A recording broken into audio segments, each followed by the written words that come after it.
Hello, beautiful ones. Welcome to Beauty, Brains, and Banking. I'm Angela Moonan. I just completed a meeting with a banking client and their leadership team around the virtual roundtable, the Zoom room. And we were talking about looking for the bright spots. What does that mean? Well, here's a true story. Many moons ago, I had a large dental practice that I was working with in the Charleston, South Carolina area. And I'm talking 25, 30 dentists, quite a large group.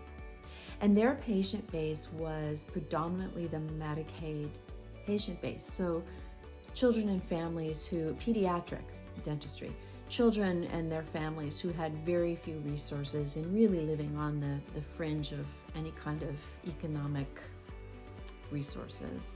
And so they would share stories of when a small child would come in, 4 years old, 5 years old, just completely rotted, mouth full of teeth, or a 13 or 14-year-old who had all of their adult teeth but had to have all of them yanked and metal implants put in place of them because everything had rotted.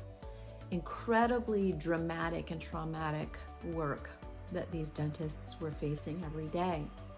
And when I was sitting around the round table with them, I asked the question, so share with me some true success stories, some great successes that you had this week.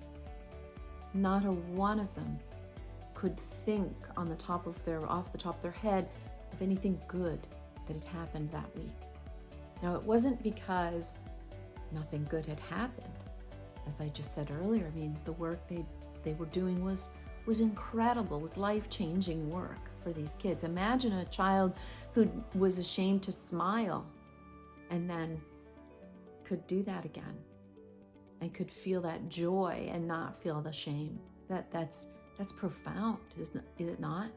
So we started sifting and sorting a little differently. So did you know, it isn't because you don't have great stories to tell, it's just because, like all of us, you wear a lot of hats, you're dealing with this trauma in their circumstance, you're not sifting and sorting that way. And so it's my job to help you create some new muscle memory, because when you look for the bright spots, not only does that help plant seeds, it helps me help you plant seeds in the marketplace to fuel and intentionally cultivate your reviews and referrals and recommendations, your word of mouth program, which is so vitally important. It also, and here's my promise to you, shifts your perception of the work that you're doing. Suddenly you begin to realize, oh my goodness, I really am changing lives. I really am building bridges. The work I do matters, because it does matter. So start looking for the bright spots and email them to me, however little, small, insignificant you think they might be. Send them along, because out of that, those good stories that are already organically happening, we're going to bear beautiful fruit for you, for your customers, for the bank. Looking for the bright spots. So be beautiful, be brave, be bold, be bright, and look for those bright spots, and we'll see you soon.